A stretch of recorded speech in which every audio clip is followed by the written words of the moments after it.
지금 하나님께서 당신의 사랑하는 자에게 또 성경적으로 근거를 대서 말씀하면 의인들에게 또 세 번째 하나님의 기뻐하는 자에게 하나님은 재물을 옮기고 계시다고 했어요.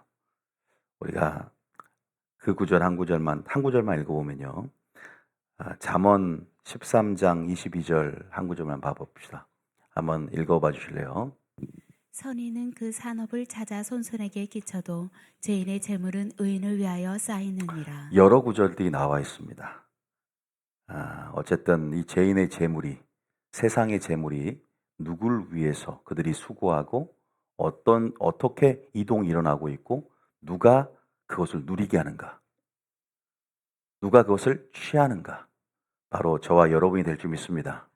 왜냐하면 마귀도 알고 있어요. 하나님 나라의 효율적인 확장을 위해서는 물건이 필요하다는 걸. 그래서 물건이 증가되어지고 교회 안에 성부들이 증가되면 위기가 맞게 되는 것이죠. 그래서 여러분들 이 성도들이 지혜로운 성부가 되도록 하나님은 여러분들 우리는 말씀으로 계속 종용하고 지혜로운 슬기로운 성부가 되게 하지만 마귀는 그 지혜를 어리석음으로 바뀌기를 원합니다. 뭘로 바뀌길 원한다? 어리석은 부자 있죠? 어리석은 부자 비유.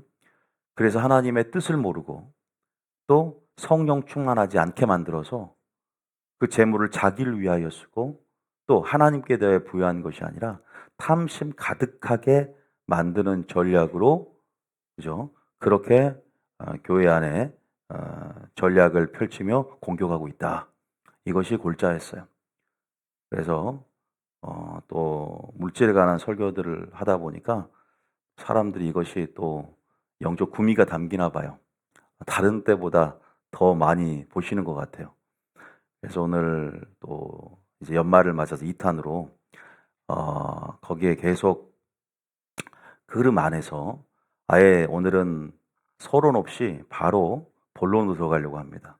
제가 칠판에도 성경 우리가 찾아보고 성경적인 근거를 들어서 여러분들에게 제시할 내용이 많기 때문에 여러 가지 시간 배분을 위해서 제가 바로 본론 들어가 좋겠다.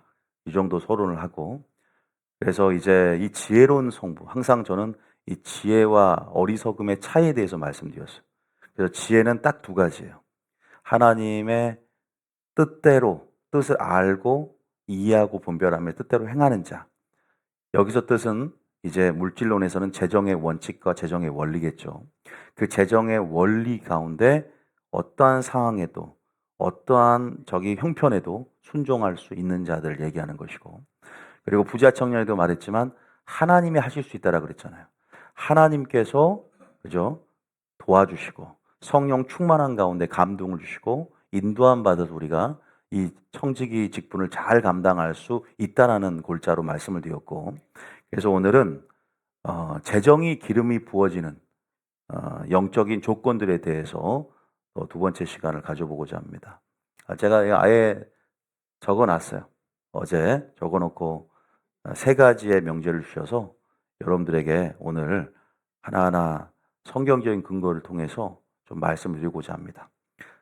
자세한 내용들은 또 여러분들 이 책 제가 쓴 선한 청지기 프로젝트 안에 소책자 안에 오디오 파일까지 했기 때문에 꼭 한번 제가 강조한 이유는 중요하고 이 책을 통해서 뼈대를 만들어 놓으면 계속 계시적인 확장들이 일어나지도 무너지지 않고 하나님의 뜻을 온전히 붙잡으면서 여러분 상황 가운데 재물을 누리고 재물을 사용할 수 있기 때문에 제가 이 책을 강조하면서 말씀을 드렸고요. 세 가지를 미리 한 말씀 드려보면 첫 번째는 겸손한 거예요.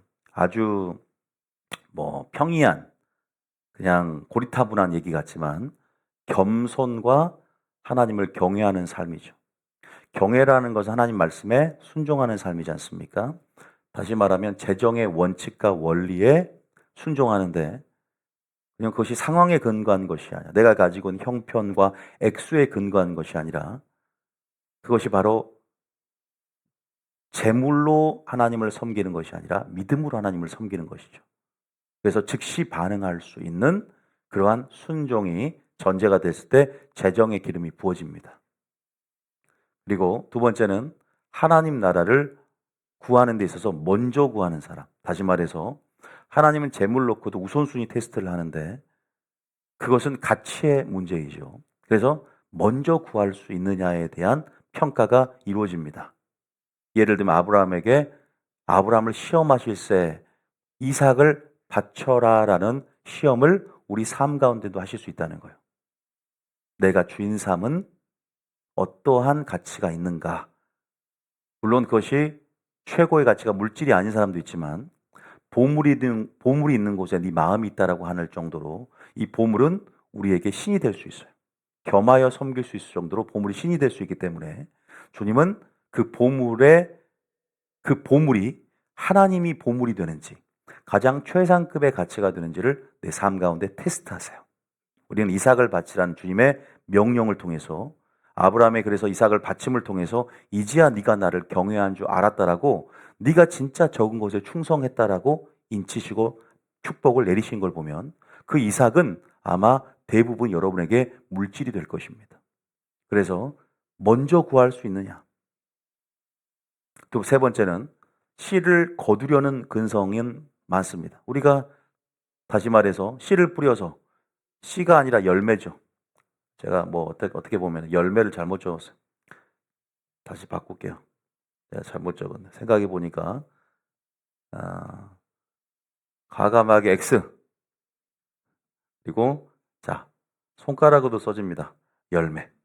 열매를 거두려는 근성은 많아요. 축복만 받으려고 하는 것이죠. 그런데 중요한 것은 또 사과를 우리가 누가 오늘 추수감사절날 또 풍성한 여러분들이 또 헌신을 하고 참 감사하게 또 나누기도 하고 저도 많이 가져갔어요. 씨 없는 것도 있었지만 먹어보니까 씨가 있더라고요. 물론 저는 농사를 짓지 않지만 씨까지 다 먹습니까? 또 생산하기 위해서 씨를 남겨두고 또 씨를 뿌리지 않습니까? 바로 뿌리는 근성이 마지막 때는 필요해요. 지금 저는요 재림전 마지막 때 지금 하나님 나라의 확장의 효율성을 위해서 우리는 어떻게 선한 일 예비되는 그릇으로 준비될 것인가에 대해서 또 지금 마귀가 하나님 나라 확장을 위해서 강력한 지혜로운 성부가 일어나야 되는데 그래서 지혜 어리석음 차이 어리석음과 슬기의 차이를 분명히 깨닫고 어리석은 부자가 되지 않도록 지혜로운 성도가 되기 위해서 저번 시간에는 하나님의 뜻과 성령 충만에 대한 얘기를 했다면 오늘은 특별히 재정 기름에 부해서 좀 더 구체적으로 이 세 가지에 대한 부분에서 여러분이 스탠스라든지 또 마음의 자세라든지 삶의 양식이라든지 이것들이 만들어져야 된다는 것을 오늘 강조하면서 한번 성경적인 근거를 한번 들어봅시다. 자, 먼저는 1번 얘기를 하면서 겸손과 하나님을 경외함 얘기 많이 들어봤죠. 잠언 22장 4절에 명시된 구절이 하나가 있어요. 저는요, 여러분들이 하나님 말씀 한 구절 읽을 때 그 말씀의 약속을 내 것으로 취하면서 한자 한자를 예수님의 살과 피라고 생각하면서 또 하나님의 확실한 살아있는 약속의 말씀이라고 생각하면서 붙잡기를 예수님을 축복합니다. 그냥 읽는 게 아니에요. 그래, 겸손과 두 번째는 여호와를 경외함. 이건 세트입니다. 우리가 성경 읽어보시면 겸손해야만이 여호와를 경외해요. 여호와를 경외하면 지혜와 겸손이 생깁니다. 이 겸손이라는 것과 여호와를 경외하는 것은 불가분의 관계에 있기 때문에 세상 사람들은 겸손하지만 여호와를 경외함이 없죠. 그건 가짜 겸손인 거예요. 이 겸손을 설교를 제가 해보니까 겸손의 깊은 정의가 하나님의 말씀에 죽기까지 복종하는 삶이 겸손이더라 이 말이에요. 그래서 겸손과 여호와를 경외함은 동의 여기기도 해요. 영적으로. 꼭 기억하세요. 그래서 22장 4절은 여러분 외우셔야 돼요. 인생 구절이에요. 그래서 겸손과 여호와를 경외의 보상은 뭐가 있어요? 재물이 있죠. 그죠? 보세요. 재물이 있어요. 두 번째는 영광이 있어요. 세 번째는 생명이 있어요. 그런데 물론 영광과 생명은 우리가 당연지사 우리가 획득할 것이라고 생각을 하지만 여기에 재물이 있다는 것에 한번 생각해 봅시다. 자, 우리가 겸손 제가 설교를 할 때 겸손은 하나님 나라의 비밀을 열어줄 뿐만 아니라 어린아이에게 나타낸다 그랬잖아요. 그리고 베드로 5장 5절에도 겸손한 자에게 뭘 준다 그랬어요? 은혜를 준다 그랬어요. 하나님의 은혜를 받는 열쇠는요, 겸손이에요. 여러분들이 열심히 교회 일을 하고 열심히 뭔가 액션을 취하면서 하나님 보시기에 기쁘시게 행동하는 어떤 일련의 어떤 사건의 결과로 인해서 복을 주는 게 아니야. 그 중심에 그 마음의 심령의 태도가 겸손할 때 주님 너무나 기뻐하는 거예요. 천국은 겸손한 자가 가는 거예요. 그래서 신앙은 첫째가 겸손이고요. 둘째는 겸손이고 셋째가 겸손이에요. 저도 사역자를 뽑을 때 겸손한 사역자를 뽑기를 원합니다. 저도 겸손이 트레이드 마크가 되기를 원합니다. 근데 겸손이 바로 재물을 얻을 수 있는 열쇠라는 걸 알아야 돼요. 겸손의 지향점은 순종이에요. 항상 겸손하기 때문에 아버지의 뜻이면 내 뜻이 아니야. 높아지질 않아. 하나님의 말씀 앞에서 낮추는 거지 사람 앞에 단순히 고개를 숙이고 쪼아린다고 겸손이 아닌 것이잖아요. 그건 세상 사람들의 겸손은 상사 앞에서 겸손하게 고개만 숙이면 인본주의적으로 겸손이지 않습니까? 성경적인 겸손은 말씀 앞에서 자신의 뜻을 내세우지 않고 자기를 말씀 앞에서 하나님 앞에서 낮추는 것이 겸손이다. 믿습니까? 그러면 상황에 근거하지 않고 액수에 근거하지 않고 재정의 원칙이 하나님의 뜻이라면 그 뜻대로 행하는 자. 하나님이 하라면 하는 거예요. 하나님의 규례라면 규례의 원칙에 순종하는 거예요. 하나님이 말하는 신적 제도에 복종하는 거죠. 11조가 됐건 하나님과 이웃에 대해서 이러한 삶을 살아가 그러면 말로만 혀로만 떠들지 말고 세상의 재물을 가지고 행함과 진실함으로 형제를 도우라 그러면 자기 것을 여기지 않고 심고 거두고 심고 뿌리고 그죠? 대접하라 그러면 하는 거예요. 그냥 말씀의 근거에서 그렇게 사는 거야. 이타적인 삶을 사는 거야. 손해보는 삶을 사는 거야. 헌신하는 삶을 사는 거야. 그것이 하나님의 당위적인 명령임을 알고 아버지 말씀의 근거에서 그냥 살아가는 삶. 이걸 원하는 거예요. 우리는 계산하기 바쁘지 않습니까? 그래서 이해 타산적이 되고 이기적이 되는 거예요. 그런데 그냥 다 퍼주는 거예요. 이타적인 삶. 보상을 바라지 않는 것이죠. 물론 성경은 보상을 바라지만 보상을 바라지 않으면서 그게 겸손이 아닌가요? 물론 제가 후반부에 다시 한번 성경을 들어서 다시 또 재반복을 해드리겠지만 여러분 흐름 안에서 그렇지. 겸손이 바로 그런 것이지. 자, 어쨌든 겸손이라는 건 그냥 머리를 쪼아리라는 소리가 아니라 하나님의 재정의 원칙에 다시 말해서 순종함으로 하나님을 경외하시길 예수님 축복합니다. 자, 두 번째는 경외함이에요. 경외라는 것은 하나님의 말씀에 죽기까지 복종하는 삶의 태도가 경외입니다. 왜냐하면 경외라는 말 속엔 두 가지 의미가 들어있어요. 두려움과 존중이에요.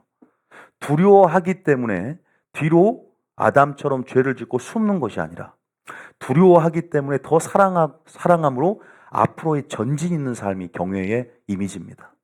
이 경외하는 삶이라는 것은 두렵기 때문에 더 사랑스럽고 두렵기 때문에 더 존경스럽고 두렵기 때문에 더 다가가고 싶은 그러한 떨며 즐거워하는 감정의 복합적인 요소를 우리 안에 심층적으로 가지고 있는 것이죠. 그래서 여러분들에게 이 경외한다는 게 뭔가 바로 제가 예화를 또 들어드리면 창세기 26장 봐보세요. 창세기 26장 1절 한번 읽어볼까요? 창세기 26장 1절. 자, 읽어줍니다. 시작. 아브라함 때에 첫 흉년이 들었더니 그 땅에 또 흉년이 들매 이삭이 그랄로 가서 블레셋 왕 아비멜렉에게 이르렀더니 흉년이 들었다고 말씀하고 있습니다. 지금 세계 경제 금융 시스템의 어떤 붕괴 일보 직전이고 지금 여러 가지 국가 부채라든지 우리나라 내수 시장까지 연결돼서 반도체 사업의 몰락과 삼성의 위기 그리고 여러 가지 집값, 물가의 고금리와 그죠? 고부동산의 그죠? 그러한 고금리, 고물가의 그러한 경제 위기 일보 직전 IMF보다 더 강력한 그죠? 주기로 따지면 이제 경제 위기가 2025년에 불어닥칠 것이라는 예견을 하고 있습니다. 그래서 은행권도 우리나라는 안전한 것 같지만 그래도 이런 상호전성 어떤 세계가 연결된 구조 속에서 분명히 미국이 기침을 하면 우리가 재채기를 할 수밖에 없는 상황 속에서 우리는 쉽지 않은 이제 이런 경제 위기 가운데 우리는 분명히 놓일 수밖에 없을 수도 있어요.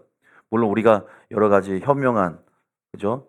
또 대처를 통해서 어떤 부분에 대해서는 넘길 부분도 있겠지만 지금 전체적으로 아주 위기인 상황인 것은 여러 가지 우리가 실업자 지수라든지 물가 지표를 통해서도 우리가 체감할 수 있는 요소들이죠. 뉴스만 봐도 그렇고요. 그래서 이것이 흉년이라는 거예요. 그것이 하나님께서 보내신 어떤 흉년이 될 수 있는 부분이거든요. 여기서는 어쨌든 이 흉년이라는 개념은 결국 우리 인생의 모든 흉년들은 어떻게 보면 우리에게 주신 분명한 메시지가 있는 거잖아요. 그런데 이 이삭이 흉년이 왔을 때 아브라함은 애굽으로 내려갔어요. 애굽은 뭘 얘기할까요? 세상의 방식을 얘기하는 거죠. 세상으로 내려가면 애굽은 나일강 문명 아시잖아요. 그죠? 이 베두인이라든가 이 유목민들의 파라다이스예요. 나일강이 범람할 때 얼마나 비옥해지며 그래서 거기에는 정말로 살기 좋다고 생각할 정도로 저 소돔과 고모라 같은 저 땅에 내려가고 싶다라고 할 정도로 그죠? 흉년이 올 때 위기를 극복할 수 있는 대안이 될 수 있었죠. 그래서 이삭도 아브라함처럼 내려가려고 그랬어요. 여러분 지도를 보면 바로 아래쪽에 있지 않습니까? 이 그랄 지방 브엘세바를 밑으로 내려와서 그 경계 가운데 바로 애굽이 있어요. 나일강이 끼고 있고요. 그러니까 하나님께서 뭐라고 하냐 2절입니다. 시작. 여호와께서 이삭에게 나타나 이르시되 애굽으로 내려가지 말고 내가 내게 지시하는 땅에 거주하라. 이 음성을 들어야 되는 거예요. 세상의 방식, 세상은 수요와 공급의 법칙의 원리에 따라서 그죠? 물가도 결정되고 여러 가지 우리가 그 영향력 안에서 우리 액션들이 취해지는 것이잖아요. 근데 우리는 세상의 어떤 그러한 수요와 공급의 법칙의 영향을 받지 않고 왜 우리가 하나님이 말씀할 때 재정의 원리에 순종할 수 있냐? 왜 우리가 재정적으로 궁핍해도, 왜 우리가 재정적으로 풍족해도 우리가 그런 것의 영향이 아니라 하나님의 인도하심과 하나님의 말씀을 따라 살 수 있냐? 하나님이 공급원이기 때문입니다. 믿습니까? 하나님은 세상을 창조하신 분이에요. 믿음이 있습니까? 하나님이 바로 공급원이시고 하나님의 그 사랑의 성품 가운데 풍성하심의 기인에서 풍성하게 베푸시는 언약의 하나님을 믿으시길 예수님 축복합니다. 그것을 테스트할 때가 옵니다. 주님 말씀하세요. 내려가지 말라. 애굽의 방식을 따라가지 말라. 내가 내게 지시한 땅, 약속의 말씀 안에 거하라는 거예요. 할렐루야.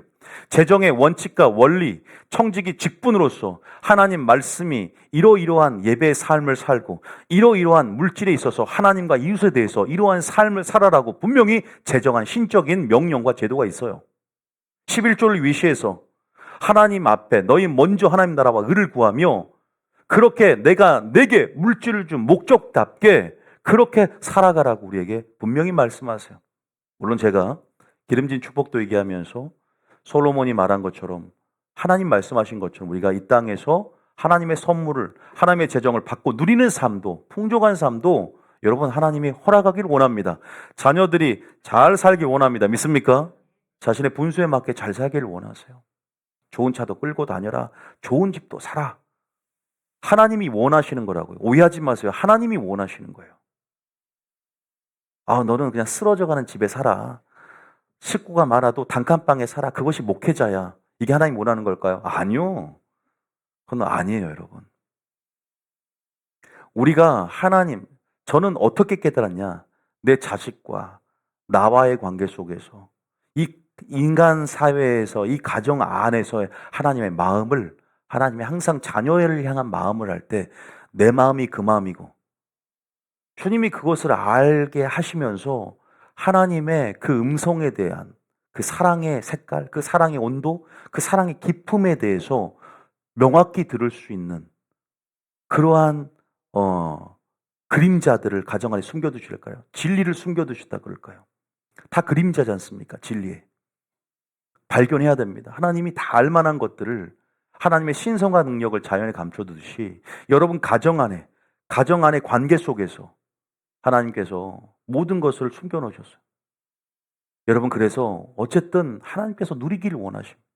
그런데 어쨌든 애굽으로 내려가지 말라는 것은 그죠? 우리가 애굽에서 그 풍성함들을 누리지 말라는 것이 아니라 철저하게 어떠한 상황에도 흉년이 올지라도 내가 내게 지시한 이 약속의 땅, 약속의 말씀 안에 거하면서 믿음의 원칙을 고수하고 재정의 원리와 원칙에 따라서 살아가란 말이다. 믿습니까? 우리가 어렵다고, 그죠? 잘 살 때는 11조 생활을 하지만 어렵다고 11조 생활을 멈추겠습니까? 만약에 우리가 어렵다고 헌금 생활을 멈추고, 어렵다고 구제를 멈추고, 어렵다고 하나님과 이웃에 대해서 어떠한 삶을 살아야 되는지에 대해서 분명히 우리 가운데 하나님 말씀 가운데 주시는 신적인 명령이 있고, 여러 가지 신약에도 구약에도 하나님의 명령들이 있어요. 11조를 안 했을 때 누가 하나님의 것을 도적질 하겠느냐? 그죠? 내 마음대로 썼을 때 어리석은 부자여, 그 탐심을 하나님이 책망했어요. 탐심과 도적질하는 죄들이 성립이 되면서 우리가 그 죄 가운데 빠져들겠습니까? 여러분, 우리가 분명히 성경에 분명히 기록도 있어요. 우리가 그 구절 한번 봐볼까요? 말라기 3장 8절에 자, 한번 봐봅시다. 말라기 3장 8절에 한번 봐볼게요. 자, 우리가 하나님의 뜻대로 순종한다는 것, 경외한다는 건 바로 그런 거거든요. 겸손과 여호와를 경외하면 그러한 삶 가운데 주님이 그 중심을 보세요. 자, 한번 읽어봅니다. 8절입니다. 시작. 사람이 어찌 하나님의 것을 도둑질하겠느냐? 그러나 너희는 나의 것을 도둑질하고도 말하기를 우리가 어떻게 주의 것을 도둑질하였나이까 하는도다. 이는 곧 11조와 봉헌물이라. 여기서 보면은 하나님의 것이라는 분명한 표현이 나와 있죠. 우리가 재물은 능을 주셔서 우리가 재물이 불어난 것에 대해서 너무나 모른다는 거죠. 내가 돈을 벌었기 때문에, 내가 수고했기 때문에 마치 내가 그 재화를 획득하고 내가 재물을 벌여들여서 내가 번 돈 같지만 하나님이 재물은 능을 주셨고 은혜를 주셨기 때문에 획득했고 쌓아서 얻게 만들었다. 믿습니까? 주님이 이동시켜 주신 거예요. 다 이유가 있어요. 5달란트, 2달란트, 1달란트 각각 분량이 틀리지만 이유가 있단 말이에요. 두렙돈 가부도 이유가 있어요. 여러분, 여기서 보면은 하나님의 것을 도둑질했다. 왜? 11조와 봉헌물을 하지 않은 거예요. 멈춰버린 거예요. 생활이 어려워지고 점점 믿음 안에서 이제 내 것이라 여기는 탐심이 그 속을 지배해버리는 것이죠. 여러분, 여기서 보면은 하나님의 것이라는 말이 나오죠. 하나님의 것. 자, 누가복음 16장 1절 한번 봐볼까요? 진짜 이게 하나님의 것인가? 이 재물이 하나님의 것인가? 그러기 때문에 우리가 하나님의 것을 가지고 위탁받아서 관리받는 청지기로서의 직분을 확실히 알아야 되는 것이죠. 누가복음 16장 1절입니다. 시작.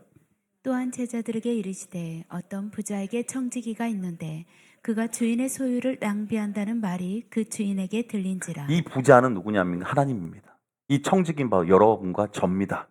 하나님의 자녀가 된 저희들은 또 청지기이기도 하죠. 그런데 여기서 보면 주인의 소유를 우리가 낭비하는, 하나님의 관점에서는 낭비하는 얘기로 들립니다. 왜? 여기서 우리의 소유가 아니라 주인의 소유라고 명명백백 얘기를 하고 있는 것이죠. 그래서 여기는 불의한 청지기 비유라고 들어보셨죠. 1절에 분명히 근거를 재서 하나님의 것을 도적질하느냐. 그래서 우리가 이 내 것이 아니라 하나님의 것임을 인정하고 인지하는 태도가 필요한 거예요. 먼저는. 이 청지기로서는. 자, 여기서 보면 11절의 결론에, 이 이야기의 결론을 미리 한번 봐보면요.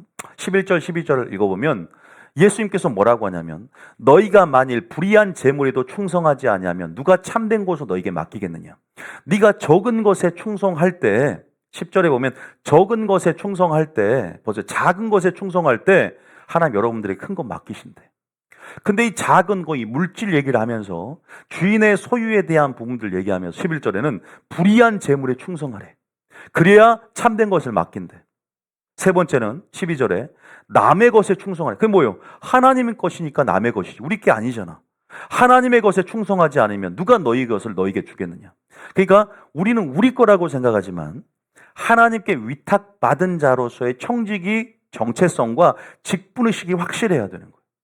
그래야만이 하나님의 것임을, 그래서 도둑질죄가 성립이 되는 거예요. 참 우리가 신앙생활하는데 좀 까다롭습니까? 죄송하지만 이것이 구약에서 신약 전체에 흐르는 우리에게 재물을 맡겨주신 목적이란 말이에요. 그러면서 두 주인을 섬길 수 없다라고 얘기를 합니다. 하나님 한 분이 주인인데 갑자기 이 재물이 내 것이 되니까 탐심이 들어와서 주인이 돼버리는 거예요. 갑자기 이 만몬신이 나를 지배해서, 그죠? 이 재물이 나의 삶을 지배해버리는 거죠. 그래서 그 얘기를 지금 누가복음 16장에도 하는 거예요. 두 주인을 섬길 수 없다라는 것이죠. 다윗은 그러지 않았어요. 다윗은요, 그죠? 성전 건축을 할 때 자기 사유의 재산까지도 드리는 정신이 있었다. 왜? 내 것이 아니니까.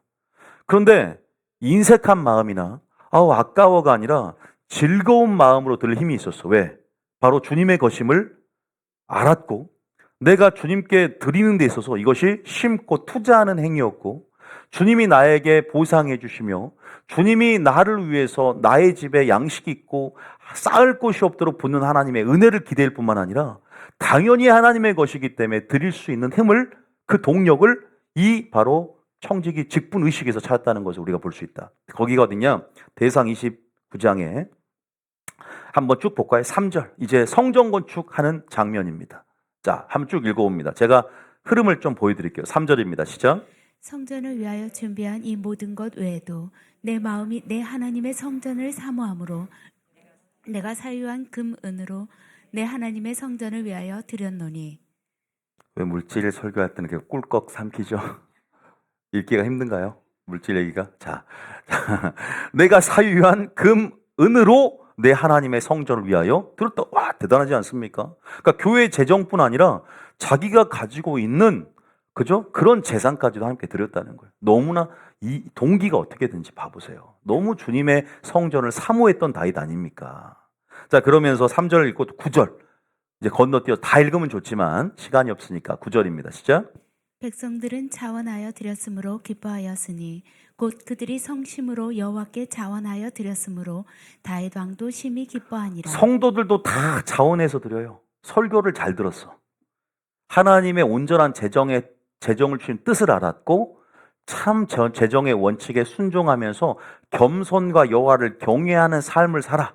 이 사람 꼭 재물로 보상을 받아. 근데 자, 9절 읽었죠? 14절 읽습니다. 그 다음 쭉 내려와서 14절에 시작. 나와 내 백성이 무엇이기에 이처럼 즐거운 마음으로 드릴 힘이 있었나이까. 즐거운 마음으로 드려도 하나님 헌금을 드려도 인색함으로 억지로 드리지 아니하고 즐겨내는 자를 나는 사랑하느니라.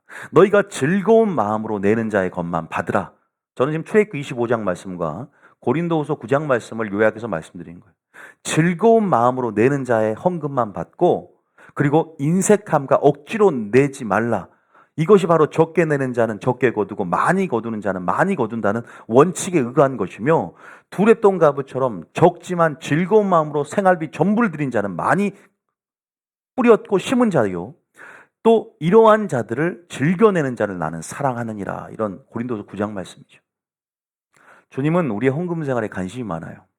세상 사람들은 교회가 무슨 그렇게 헌금을 강조하고 뭔 교회가 헌금을 강요하면서 헌금을 다 뜯어내려고 하느냐라고 인본주의적으로 색안경을 끼고 해석하지만 우리 믿는 백성들은 하나님이 정해두신 신적인 제도와 신적인 원칙과 신적인 명령과 말씀의 흐름을 따라서 우리의 보물이 있는 곳에 우리의 믿음을 보이고 우리가 어디에 투자하는 것이 정석이고 우리가 어디에 투자하는 것이 나를 위한 것인지에 대해서 영원히 사는 비법들과 일체의 하나님께서 생명의 비결을 우리에게 말씀해 주시며 이 땅에서도 하늘의 별처럼 빛나는 그러한 놀라운 하나님의 전략들을 우리에게 부어준다고 믿으시길 바랍니다. 이것을 다른 식으로 해석하면 안 되는 거죠. 이 다윗 보세요. 아깝겠습니까? 아니면 즐겁겠습니까? 보세요. 나와 내 백성이 무엇이기에 이처럼 즐거운 마음으로 드릴 힘이 있었나이까. 모든 것이 주께로 말미암았사오니 우리가 주의 손으로 받은 것으로 주께 드렸을 뿐이다라는 분명한 내 것이 아니라 뭐예요? 하나님의 것임을 알았단 말이에요. 남의 것에 충성된 것, 불의한 재물에 충성된 것임을 우리가 알았다는 것이죠. 그것이 뭐냐면 우리의 삶도 주님의 것이요, 나의 물질도 주님의 것임을 알아야 되는데 내 삶은 주님의 것이지만 내 물질만은 안 돼요라고 한다니까. 내 호주머니는 회개가 되지 않는 사람들이 너무나 많단 말이에요. 부자 청년도 그랬고 아나니와 삽비라도 그랬어요. 즉사했던 아나니와 삽비라도 얼마 소유를 감췄고 부자 청년도 마찬가지로 믿음에서 떠나버렸다고. 탐심을 제거하지 못해서. 그 탐심을 주님은 제거해주고 싶으니까 오늘도 말씀을 보내시는 겁니다. 빛을 비추시는 거예요. 그 탐심이라는 욕심이 그 만몬신의 지배가 너무나 강력함을 알기 때문에 그 상처의 반응이 너무나 강력해서 믿음에 떠날 것을 근심으로 자기를 찌를 것을 알기 때문에 일만하게 뿌리가 되고 모든 범죄 온상의 근거가 되는 걸 알기 때문에 하나님은 이 자본주의 사회 가운데 너무나 안타까워하시면서 두 주인을 섬기지 말라라고 하시는 거죠. 쉽습니까 이게? 타락이 일어나고 불법의 온상이 되고 있는 이 마지막 때 많은 사람들이 대부분 탐심 때문에 지옥 간다는 것은 과언도 아닙니다. 탐심이라는 우상숭배 때문에 지옥 간다면 과언이, 목회자들이 탐심과 우상숭배 때문에 지옥 간다는 건 과언이 아닙니다. 목회는 잘했는데 탐심 때문에 지옥 간다고. 저도 그 상황에서 견물생심인데 벗어날 수 있을까요? 아니, 절대 그렇지 않습니다. 저와 여러분들이 힘써야 됩니다. 제가 그래서 수요일 날은 방법을 말씀드렸잖아요. 어떻게 한다? 하나님을 할 수 있다. 성령의 충만함을 받아야 돼. 믿습니까? 성령 충만해야 돼. 하나님은 하실 수 있느니라. 부자 청년에게 사람이라 할 수 없을 때 하나님은 하실 수 있느니라. 분명히 말씀해요. 성령 충만한 교회의 결과가 자기 것으로 생각하지 아니하고 모든 물건을 통용하며 서로 나눠주길 힘쓰는 그 성령 충만한 초대교회의 모습을 사도행전 2장에 저는 보여드렸어요. 말씀을 드렸어요. 성령 충만하면 이렇게 되는구나. 우리 하나님의 뜻을 붙잡고 이삭 흉년이 왔을 때 애굽으로 내려가지 않으며 애굽을 바라보지 않고 하나님의 뜻 안에 약속하신 땅에 거주해야 되는 우리의 그리스도인으로서의 정체성뿐 아니라 하나님의 명령을 따라서 믿음의 눈을 열고 잠깐은 고통스러워도 머물러야 되며 하나님이 말씀하신 대로 순종할 때 재물과 영광과 생명을 보상으로 주실 줄 믿습니다. 그래서 어떻게 돼요? 이삭은 내려가지 않았어요. 그 약속의 땅에 씨를 심었더니 어떻게 됐어요? 100배의 소출을 얻었어요. 거부가 되었느니라 라고 11절에 나옵니다. 어떻게 했다? 몇 배라? 하나님께서 우리가 30배, 60배가 아니라 100배의 축복을 우리에게 주셨다. 이게 가능할까요? 그 당시에 이 유목과 농사를 겸했던, 어떻게 보면 농사의 전문가도 아니었던 이삭이 그 당시 농사의 농부들, 그 전문가들을, 그 소출량, 수확량을 압도했다는 거예요. 제가 연구해 보니까 가장 많아도 50배가 가장 많아. 그런데 100배라는 것은 굉장히 기이한 거야. 이렇게 지금 어려운 시즌 가운데 여러분 어려울수록 더 순종해야 돼. 할렐루야. 어려울수록 주님께 의지해야지 어려우면 11조도 안 해. 어려우면 이런 추수감사절, 절기험도 그냥 무슨 관람료 내는 것 같아요. 이게 뭐 저에게 주는 겁니까? 저하고 여러분 내는 헌금은 아무 관계가 없지 않습니까? 제가 항상 막 내 통장 넣어주라고. 여러분은 아무 상관이 없어요. 제가 헌금 강요한 거 저는 강요도 안 합니다. 아무 의미가 없어요. 그거 아셔야 돼요. 제가 마치 헌금을 이런 얘기하면 오해를 하시는 분도 있지만 우리가 하나님 앞에 제가 절경걸 100만 원 한 거를 사모는 왜 그걸 얘기하냐고 하는데 저는 그것을 자랑하려고 얘기한 게 아닙니다. 하나님도 아시지만 적어도 하나님 앞에 내가 받은 은혜를 세워보면서 제가 그럼 목사님은 돈이 많아서 100만 원을 냈나? 아니죠. 똥구멍 찢어지기까지는 아니더라도 지금은 좀 먹고 살만하지만 초창기보다는 그래도 하나님 앞에 내가 약속한 게 있고 내가 하나님께 받은 복이 이 정도인가라는 걸 헤아려 보면서 추수감사절 주일의 의미 자체가 내가 받은 복을 헤아려 보면서 그만큼 합당한 예우를 드려드리고 존중하기 때문에 하나님 무슨 거짓입니까? 은도 내 것이요 금도 내 것이요 모든 소유가 다 하나님의 것임을 인정하십니까? 그리고 하나님께서 얻기를 구하십니까? 하나님 저뿐 아니라 이 교회에 복을 주시옵소서, 성도들에게 복을 주시옵소서. 이 퍼포먼스로 이 영적인 믿음을 가지고 주님 앞에 드린 거지. 그냥 돈이 없으면 적게 내고 많이 있으면 많이 내고 내 상황에 근거해서 드리는 것이 아니라 없어도 난 대출받아서 그렇게 드렸을 거예요. 왜냐하면 이것이 저는 바른 자세고 목회자로서 본을 보여야 된다는 생각을 했기 때문에 아무것도 아닌 것 같아도 저는 그렇게 하나님 앞에 드렸다고 생각이 듭니다. 그건 중심 하나님이 아시겠지만 그것이 바로 정확히 물질론에 있어서 하나님의 뜻을 알느냐 모르느냐의 나는 차이라는 생각이 들어요. 물론 우리가 성령 충만함을 가지면서 또 우리의 연약함 가운데 주님을 의지하는 나의 영적으로 믿음의 스탠스가 필요하겠죠. 그래서 내가 정말로 하나님 안에서 이 땅에서 씨를 심고 이삭이 그 100배의 소출을 50배가 최고의 수확량인데 100배의 축복들, 이 땅이 기름진 복을 주임을 통해서 이삭을 당대 고부가 되어 그가 바로 하나님과 함께 계시는 자임을 모든 이방인들로 하여 누구가 한데 저는 애굽에 내려오지도 않으면서 땅을 심어 하나님의 이름 비와 늦은 비에 하나님의 은혜의 비를 맞으면서 하나님의 그 풍성하심에 기인한 하나님의 공급하심을 누릴 수 있는가? 은혜 가운데 은혜의 공급이 차단되지 않고 바로 순종이, 바로 하나님을 경외함이, 겸손이 바로 보상이 되어서 제물로 이 땅에 부어진다는 사실을 믿습니까? 우리가 이것을 인정하는 것, 이것은요 아무것도 아닌 거예요. 인정이 중요한 게 아니라 행하는 것이 중요하다. 믿습니까? 내려가면 안 돼요. 우리가 때로는 연약해 넘어질 수 있죠. 저도 마찬가지입니다. 탐심이 들어옵니다. 항상 믿음이 한결같은 사람이 어디 있겠습니까? 오늘 좋았다가도 내일 바닥으로 떨어지기도 하고. 그러나 마지막 때는 이렇게 오르락내리락 롤러코스터 되면 안 돼요. 마지막 때는 모든 말씀 안에서 믿음을 점검해 보면서 이 변동폭이 적어져야 돼요. 침체가도 빨리 극복할 수 있어야 되고 하나님 앞에 늘 담대함을 얻을 수 있는 근거들을 마련하는 삶, 영적인 조건들을 내가 충족시켜가면서 재정의 기름 부음이 부어지는 또한 영적인 조건을 충족시켜간다면 놀라운 지혜로운 성부가 될 줄 믿습니다. 그것이 뭐냐면 거두려는 근성만 갖지 말고 씨를 뿌리려는 근성을 갖는 지혜로움이 필요할 때다.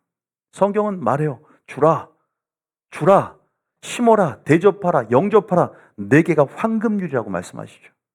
이거 쉽지 않지 않습니까? 굉장히 이타적인 삶의 방식이고 손해보는 방식이고 세상에서는 긁고 모으기 바쁘지 않습니까? 조금 더 아껴야만이 잘 산다고 생각하잖아요. 더 적금 넣고 저축하고 어딘 주식이나 투자해야지 잘 산다 생각하지 이것을 깨트려서 향료값을 깨트려서 수건에 감춰둔 재물을 꺼내서 장사하여 믿음을 사용해서 이런 장사하여서 남기는 것이 아깝지 않습니까? 주님은 여러분들이 안 꺼내면 그 구멍에 그 전대 구멍이 뚫어지게 만들어서 다 새나가게 만들어 버린다고. 내가 몇십 년을 걸쳐서 돈을 만들어 놨더니 사기를 당해버리고 내가 몇십 년을 걸쳐서 돈을 모아놨는데 안 쓰고 안 썼더니 그것이 다 다른 사람이 누려버리고 몇 년을 걸쳐서 저도 예전에 그런 적이 있었어요. 재정의 훈련을 받을 때 제가 알다시피 거제도에 그 영주권이 아니야. 아파트 분양권을 한번 투자를 너무 돈이 없으니까 전도사 시절에 70만 원 받고 애들 키우면서 도무지 살아갈 수가 없는 거예요. 근데 아껴진 재산을 다 탕진을 1,500만 원 돈을 분양권을 샀는데 그 아파트가 부도가 나버렸어. 야, 하나님이 기가 막힌 이것도 간증거리가 있는 천사를 제가 만났고 거제에 내려가서 어쨌든 이것을 해결을 했지만 돈을 배를 주고 팔게 되는 엄청난 아픔을 전매를 하면서 1,500만 원을 날렸어요. 돈이 1,500만 원이면 진짜 엄청난 잠을 못 잤어요 제가. 그래서 다시는 전 주식도 안 해요.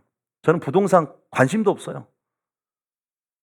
제가 부동산 한 거 있어요? 제가 주식을 합니까? 아무것도 안 해요. 저는 그 다음부터는 아무것도 안 해요. 하나님이 준 대로 주면 주고 말면 말고 피자나 사 먹고 치킨 사 먹고 이게 사이즈가 작아지더라고.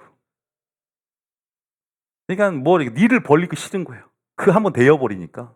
안 그랬으면 막 이래 한번 벌려버렸을 텐데 사이즈가 작아져서 그냥 나는 그냥 그렇게 되더라고요. 그래서 조금 진짜 통이 좀 작아지더라고 그때부터. 대출도 무서워.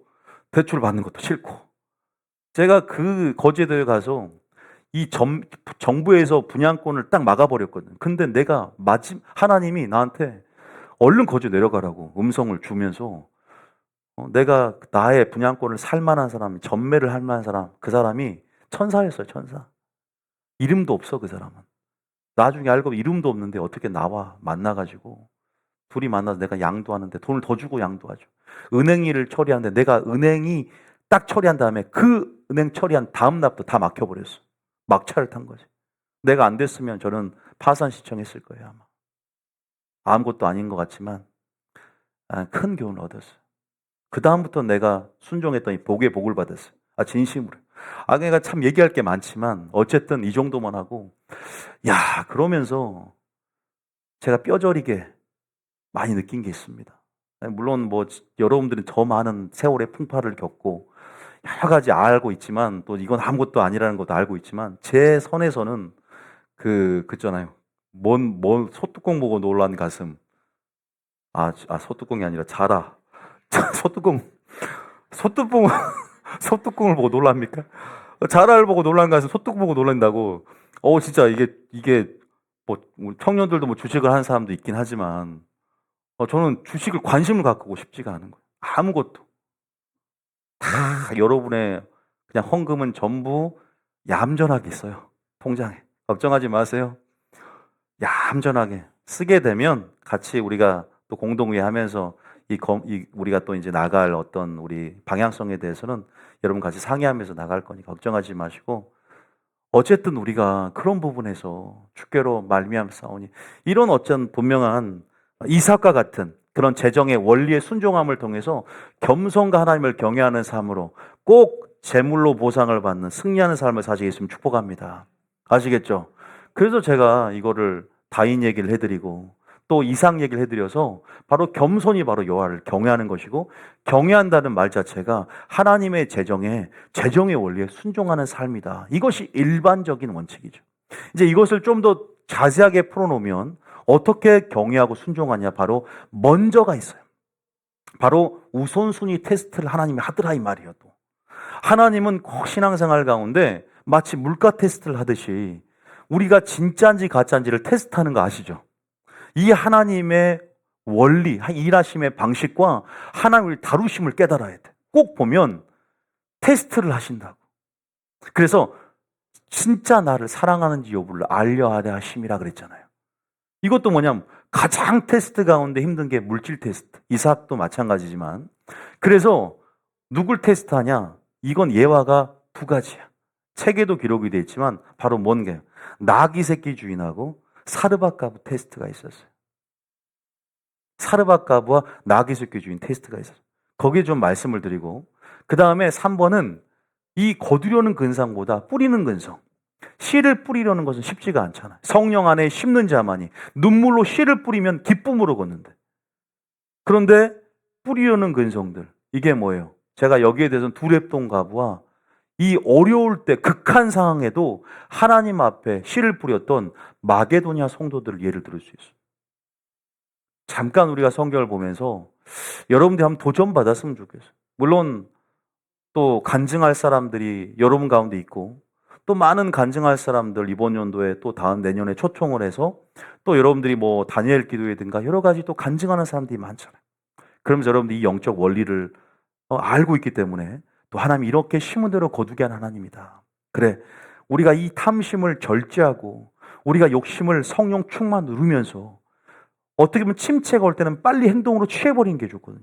그 하나님의 인도하심을 따라가서 하나님이 원하시는 곳에 내 감정은 계속 아니다는 얘기를 하고지만 우리가 성령 충만함을 액션을 취하고 순종해버리면 우리가 또 그래서 축복을 받으면 맛을 보게 되고 또 우리가 그 발걸음이 굉장히 가벼워지는 걸 느끼거든요.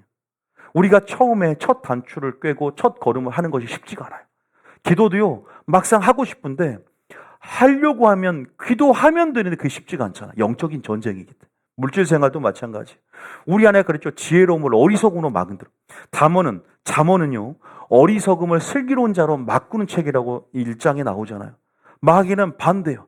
이 슬기로움을 어리석음으로 바꿔서 어리석은 부자와 같은 그러한 사람들을 양산해내고 그러한 사람들로 하여금 하나님 나라가 확장되지 않도록 그 마지막 때 전략을 알기 때문에 혈안이 돼 있단 말이에요. 저는 꼭 여러분 지혜로운 성부가 되시게 했으면 축복합니다. 성령 충만하게 했으면 축복합니다. 이삭과 같기를 원합니다. 다윗과 같기를 원합니다. 여러분 좋습니다. 제가 그랬어요. 좀 느리게 가더라도 제가 오늘 딱 설교를 하고 바로 다 완벽한 신앙이 되면 뭐 누가 불순종한 사람이 어디 있겠습니까? 다 상처가 있고 속도가 느릴 수 있다는 것도 압니다. 제가 강요하는 것도 아니에요. 그러나 도전을 받아보다 이 말입니다. 믿습니까? 제가 여러분의 헌금생활 관심도 없어요. 죄송하지만 누가 많이 내니 저는 평가하기 싫고 위화감 조성하기도 싫어요. 그래서 여러분들에게 여러분들이 하나님과 관계를 생각하면서 그렇게 들어오는 것이고 헌금을 많이 했다고 해서 우리가 장로님이 되고 권사님이 되는 게 아니에요. 믿음으로 일할 수 있고 여러 가지 누가 더 겸손하느냐. 우리가 그런 어떤 세상적인 측량으로 하나님, 우리가 사람을 평가하는 것, 이거 하나님 보기에 바르지 않습니다. 그러나 여러분들이 하나님과의 관계에서 하나님의 말씀이 뭐라고 기록된지를 보면서 어떤 것을 목표로 설정하고 나갈 것이냐. 그렇게 살아가는 삶, 살아내는 삶을 중요한 줄 믿습니다. 제가 수요일 날 설교를 했더니, 그죠? 그래도 향유값을 깨뜨리고 수건에 감춰진 재물을 끄집어내서 하나님 앞에 진심으로 드린 또 청년 몇 명이 있더라고요. 제가 그런 걸 보고 그런 모습을 보고 한 번씩 도전을 받죠. 성경이라고만 안 했어. 어쨌든 하나님 앞에 그런 모습들이 이쁘더라고요. 그냥 그 큰 액수는 아니지만 하나님 앞에 그렇게 정말로 그렇게 하나님 앞에 그 감동이 왔을 때 인도하심을 따라서 물론 개인적으로 나에게 주진 않았지만 그런 모습들 하나님 보시 얼마나 아름다웠을까라는 생각이 들었어요. 그러나 제가 말씀드리고 싶은 건요. 반드시 여러분은 축복받습니다. 할렐루야. 여러분들 그렇게 물론 제가 만들고 싶은 마음이 있어요. 그런데 하나님이 그렇게 여러분 만들 것입니다. 믿습니까?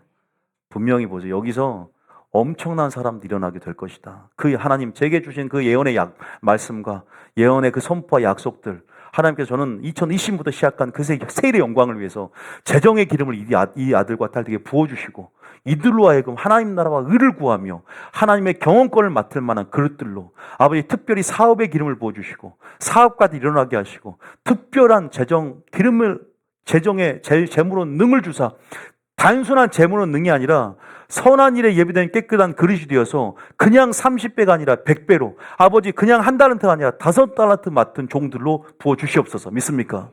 그 될 거예요. 저는 그걸 꿈꾸고 있어요. 그래야만이 우리가 좀 더 확실한 확장의 어떤 효과적인 사역들을 할 수 있어요. 저도 지금 이제는 좀 대외적으로 제가 나간다고 계속 누차 말씀을 드렸고 저도 이번에 계속 이번 주 다음 주 목사님들을 만납니다. 제가 지금 한 달 동안 계속 목사님들을 만나고 있어요. 동기 목사님을 만나고 또 연배 목사님뿐만 아니라 여러 가지 지금 관계적인 부분에서도 내년에 있을 어떤 또 여러 가지 대외적인 사역이나 선교 사역. 그래서 지금 방글라데시아, 인도네시아, 인도네시아 선교사들이나 또 그러한 선교적인 부분도 지금 확보를 했고 필리핀, 캄보디아 그런 데서도 지금 다 그러한 상황 속에 때가 되면 우리가 선교할 부부 영역이라든가 사람들을 소개받게 되는 것이죠. 그래서 이제 아마 여러분 선교 준비를 해야 되지 않을까 싶은 생각도 들어요. 그러니까 여러 가지 여러분들이 그러려면 뭐가 있냐면 또 우리가 나중에 교회도 세우고 저는 여러 가지 기도의 집도 세우고 싶고 좀 미국에 있는 제 친한 동기 지금 저와 거의 함께 했던 동역자가 있어요. 이번에 제가 10주년 영상 인사를 했던 지금 다 안 보냈고 일단 3명이 보냈는데 이따 끝나고 좀 10주년 인사를 목사님들 했는데 제가 깜빡 안 틀어드려가지고 좀 이따 틀어드릴게요. 제가 깜빡했어요. 그래서 같이 한번 인사도 해드리고 나중에 여러분들이 이 목사들이 대형교회 목사가 될 사람들이에요. 제가 알고 있어요. 여러분들이 나중에 이제 함께 제 나이대가 아직은 40대가 이제 47대고 그러면 50대가 넘어가야 세대 교체가 물갈이가 됩니다. 그래서 우리가 진짜 또 우리가 이렇게 흥황할 수 있는 부분들은 물론 이제 좀 나이가 물론 좀 들고 이렇게 조금 이렇게 세대가 바뀌어야 할 부분도 있지만 그런 환경적을 고려하지 않고라도 하나님을 사용하면 지금 사용해도 나이를 불문하고 재정이나 모든 사항을 불문하고 하나님이 사용한다고 믿습니다. 여러분이 기도해 주시고 비전을 가지고 우리가 나가야 될 줄 믿습니다. 하나하나 이제껏 맛보지 못했던 이제껏 우리가 돌파하고 그 영역을 침범하지 못했던 영역들을 하나 여러분이 침범해 갈 것인데 때로는 물건이 필요하다. 믿습니까? 그 물건이 필요하죠. 당연히요. 물건은 필요해요. 그런데 여러분들이 이런 자들만 되면 돼요. 자, 그러면 하나님 나라를 먼저 구하는 자들 잠깐만 우리가 보면 하나님 나라를 먼저 구하는 자들이 누구예요? 바로 아까 제가 말씀드렸죠. 누구였어요? 자, 네? 누구요? 여러분이요? 여러분? 나요, 나?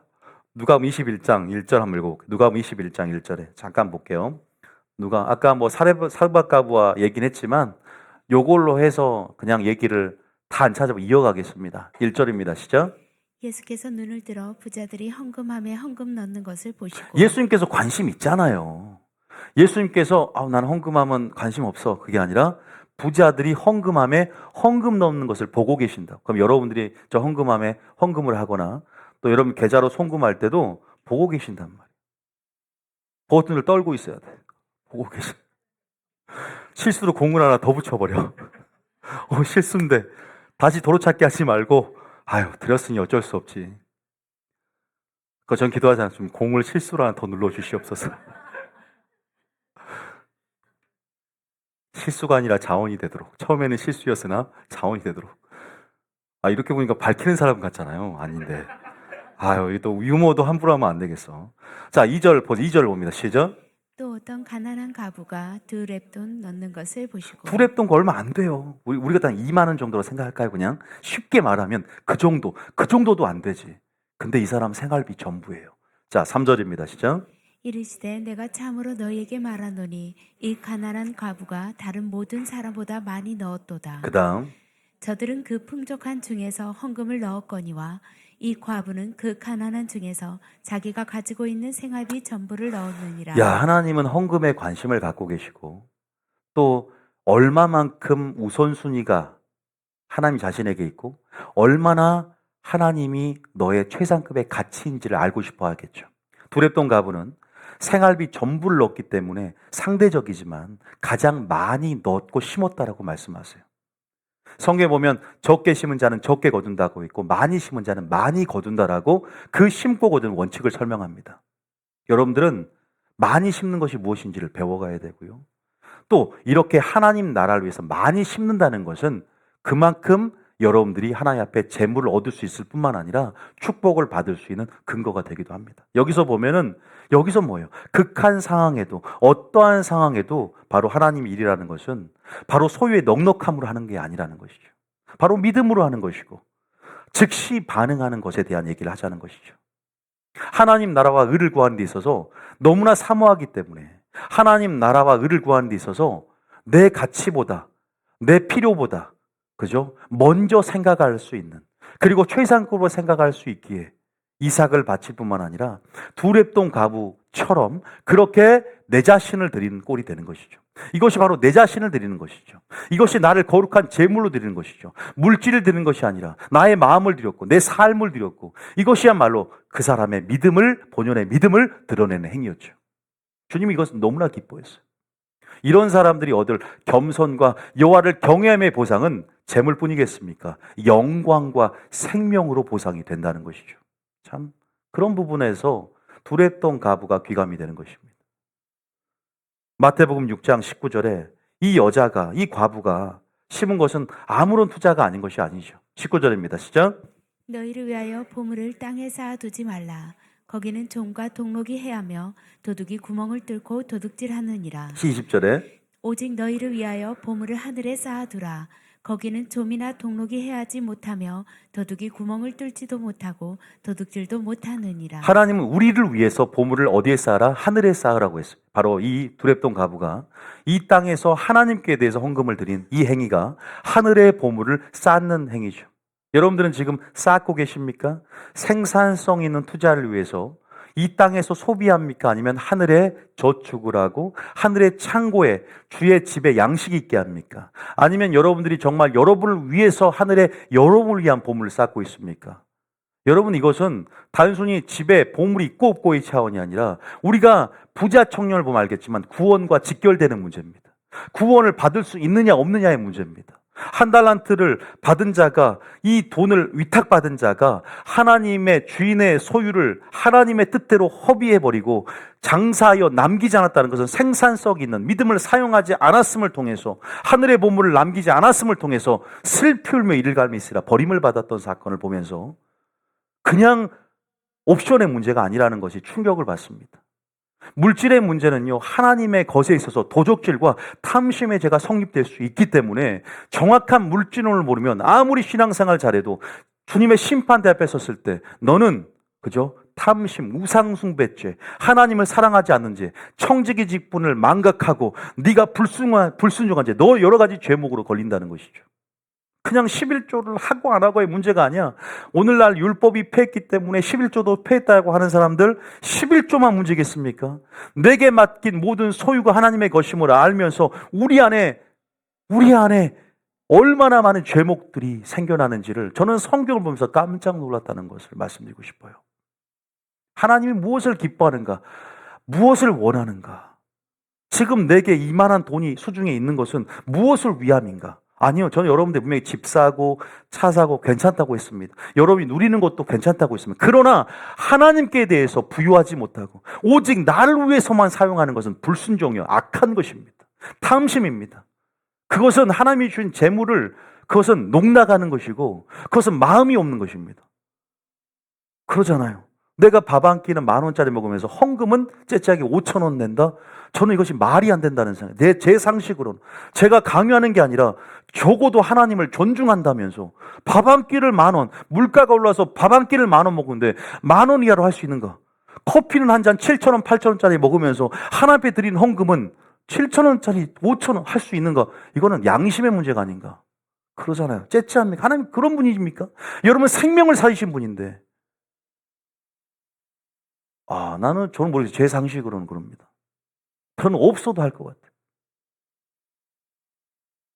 우리 교회에서 가장 많이 헌금하는 사람이 되고 싶어요. 저는요.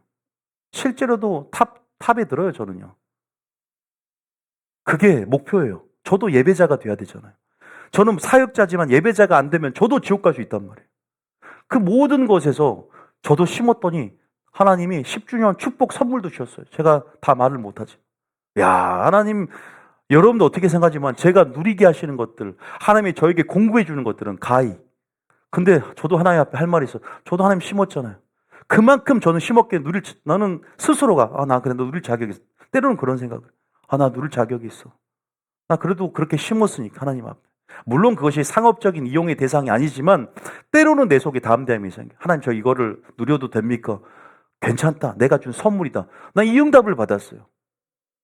그러니까 여러분도 어떻게 생각해요? 물론 덕을 세우고 우리가 전체 공동체 덕을 세우는 측면에서는 제가 절제하고 또 이런 부분에서 기만하면 안 되겠지만 그냥 우리가 하나님이 때로 여러분들이 그럴 때가 있잖아.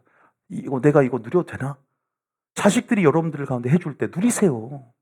그 정도 여러분 자격이 있습니다. 믿습니까? 그동안 고생하셨어요. 믿습니까? 하나님 앞에 헌신하셨어요. 믿습니까? 너무나 이원론적으로 하지 말자는 거예요.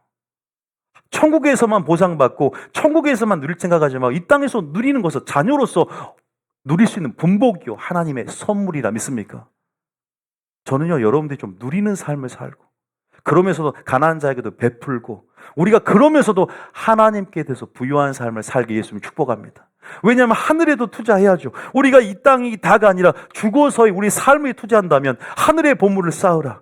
우리가 맡겨진 재물을 이젠 나 자신을 위해서뿐만 아니라 하나님을 위해서 부유한 삶을 살면서 나와 솔로몬이 자신의 성전은 크게 지으면서 하나님의 성전은 거의 작게 만들었잖아요. 자기의 성전은 하나님의 솔로몬 성전은 자신의 집은 더 컸어. 그러니까 말년에 잘못되잖아요. 우리가 이런 것에 있어서 한번 비교해 보는 거예요. 나의 집은 판벽되게 아름답게 짓지만 학교에서 보면 하나님의 성전은 쓰러져 가는데 너희 집만 아름답게 짓느냐? 하나님 책망하잖아요. 너희는 먼저 그의 나라와 의를 구하는 데 있어서 너의 마음을 쏟고 있고 항상 그 기회를 보면서 반응하려고 하느냐?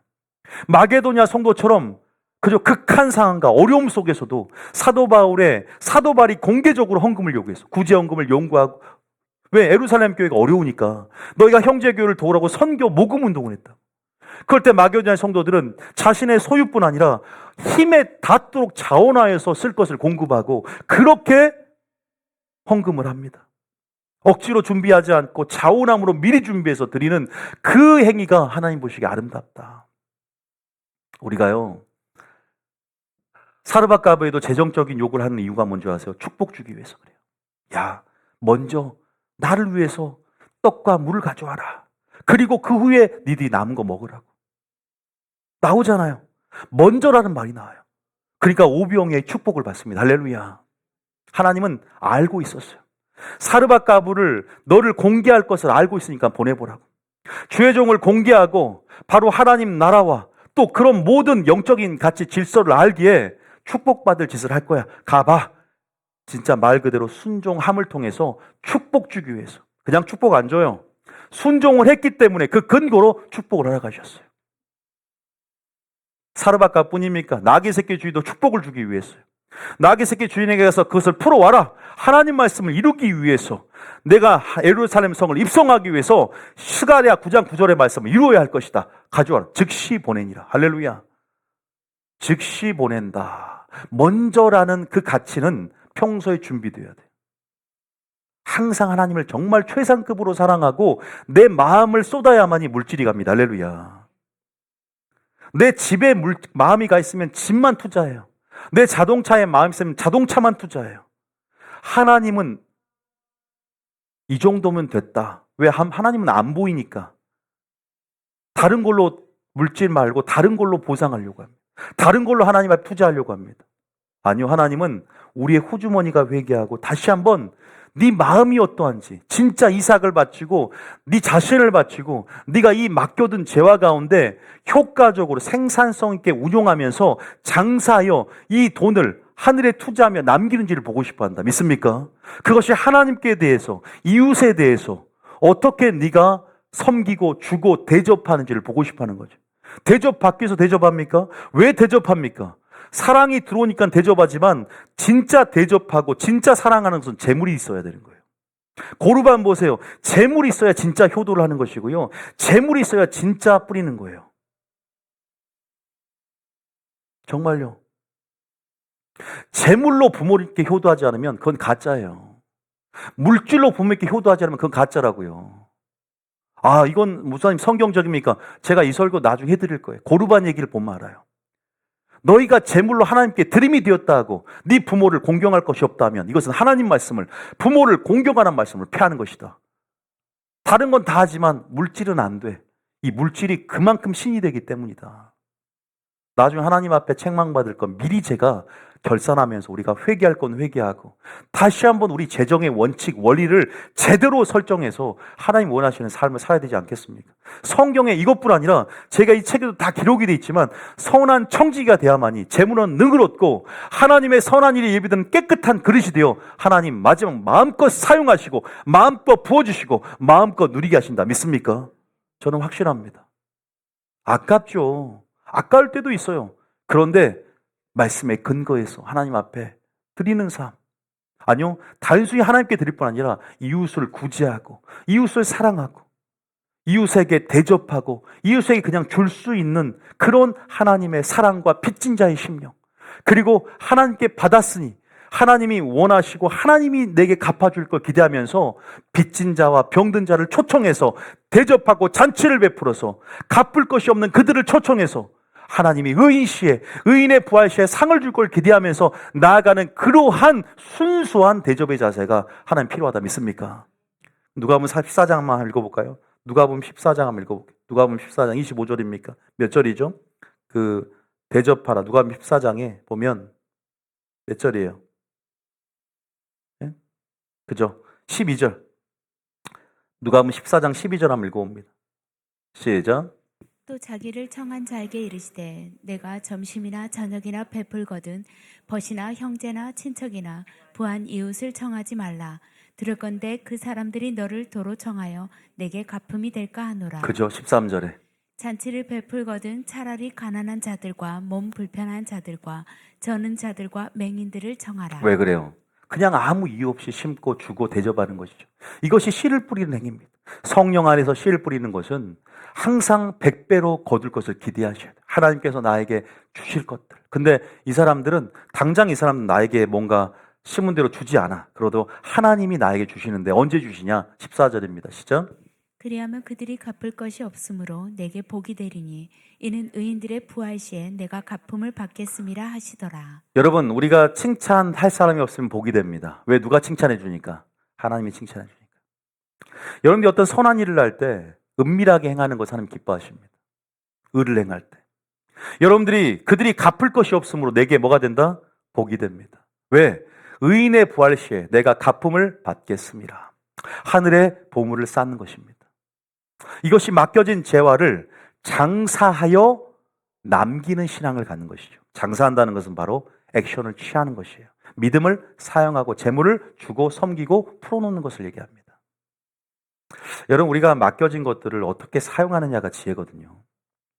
어떻게 하나님의 뜻대로 재정을 운용하고 어떻게 성령의 인도하심을 따라서 하나님과 이웃에 대해서 성경적으로 우리가 이 재정을 풀어놓을 수 있는가. 물론 죄송하지만 저축도 하나님의 지혜 가운데 저축할 수 있습니다. 제가 무조건 저축하지 말고 무조건 재물을 무조건 사용하고 그냥 무조건 그렇게 하라는 것이 아니라 인도하심을 따라서 저축도 할 수 있고 지혜롭게 노후도 준비할 수 있겠죠. 다만 하나님 나라와 의를 구하는 데 있어서 실제적으로 사르밧가부나 나귀 새끼 주인에게 주가 쓰시겠다는 재정적인 요구가 있을 때가 있어요. 간접적이든 우리가 어떤 추진하는 어떤 상황 속에서 어떤 그러한 성령의 음성 안에서 성령의 인도하심을 따라서 마음에 감동을 줄 때 우리가 그 감동에 순종하는 삶은 바로 즉시 하나님이 주시는 축복을 기대해야 된다. 믿습니까? 내게 어떤 축복을 주기 위해서 내게 이런 기회를 주시나. 그 기회 가운데 선한 일로 반응하라는 것은 그 기회 가운데 다른 건 다 해. 그 선한 일이 항상 물질생활 얘기하는데 그 선한 일로 내가 반응해 갈 때 하나님은 다른 것은 반응 속도가 느린데 물질하는 것은 반응 속도가 너무 빨라. 얘는 보물 있는 곳에 마음이 빠르니까 내가 복을 주겠다. 주님도 그 사랑 테스트, 그 우선순위 테스트, 그 물질 테스트를 통해서 진짜 나한테 마음이 있구나. 진짜 하나님 나라 의를 먼저 구하구나. 정말 최상급의 가치가 나에게 있고 얘는 열매를 거두려는 게으름보다 씨를 뿌리면서 대접하고 먼저 장사하는 하늘의 보물을 쌓는 삶의 방식을 취했구나. 사르밧가부에게 내가 오병이의 축복을 마르지 않는 축복을 줄 것이고 내가 나귀 새끼 주인에게 이름도 없이 빚도 없이 순종했던 그에게 수많은 나귀들을 선물로 하사할 것이다. 나귀들이 엄청나게 많아졌다는 후문이 있어요. 천국에서도 나귀를 받았다는 후문이 있어요.